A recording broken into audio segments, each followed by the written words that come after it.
We've all seen it happen. There's that one person on the team, right? The only one who really knows how some critical piece of the puzzle works. We call this a knowledge silo. And, well, the common sense way to fix it, it often makes things a whole lot worse. So we're going to look at two real-world examples to see why our first, most obvious solution usually fails and what actually works. Just think about that for a second. Having highly specialized experts on your team, that's an incredible asset, right?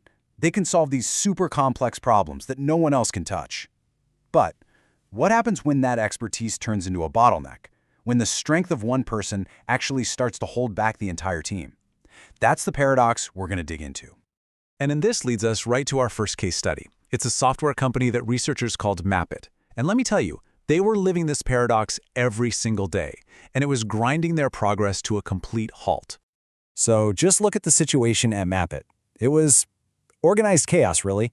They had this massive portfolio of products, and for pretty much every single one, the knowledge was locked up inside the head of just one or two developers. So you can imagine what happened.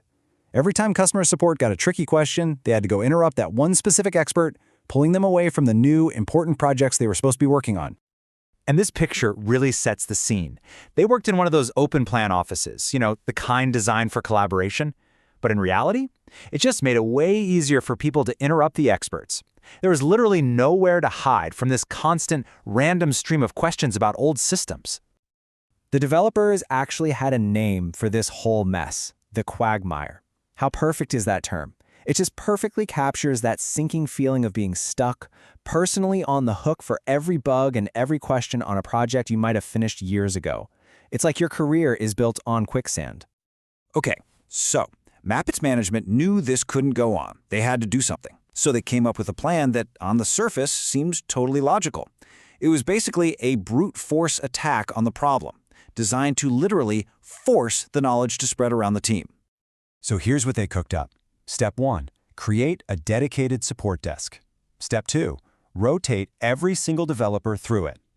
The idea was pretty simple, right? By making everyone handle support for all the different products, the knowledge would just naturally spread. And finally, the experts would be shielded from all those interruptions. It's a classic brute force approach to sharing knowledge. And here's the crazy part. At first, it looked like a massive success. The one developer on rotation managed to handle a full 50% of all the complex support tickets. The shield was working. Interruptions were way down. So, problem solved, right? Well, not exactly. This quote from one of the developers really gets to the heart of why the whole thing fell apart. See, while the support rotation was shielding people, the teams working on new projects felt like they were constantly fighting with one hand tied behind their back. Losing one developer, even for a little while, was a 20% hit to their team's speed. And this is exactly where the dream crashed into reality. The expectation of spreading knowledge ran headfirst into the reality of inefficiency and, frankly, a lot of resistance. The developers felt like their most important projects were being sacrificed for support tasks they weren't even experts in. So in the end, the whole experiment was just abandoned.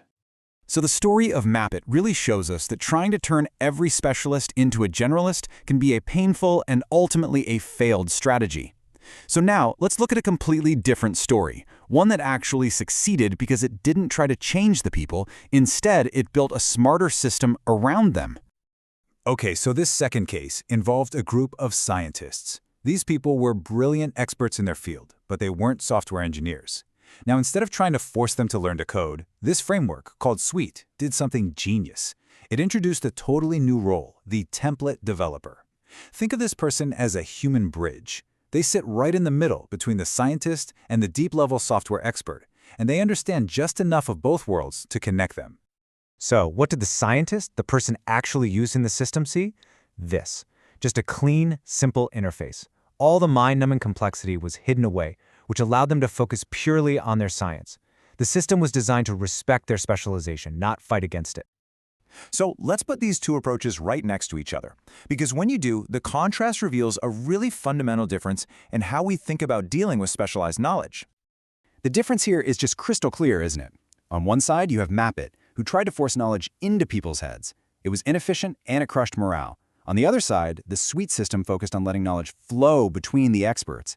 It respected their skills, and the result was this massive jump in productivity.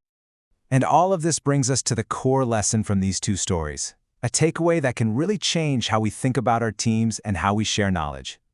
And here it is, the single most important idea. Specialization is not the enemy. In fact, it's a superpower. The real problem is isolation. So the goal should never be to just destroy the silos. The goal is to build smart, effective bridges between them. And so that leaves us with one final question for you to think about. I want you to look at your own team, your own organization. Are you spending all your energy trying to tear down walls, or are you thinking about how you can build better bridges? Maybe it's a new role, maybe it's a new tool or a new process. What does that bridge look like for you?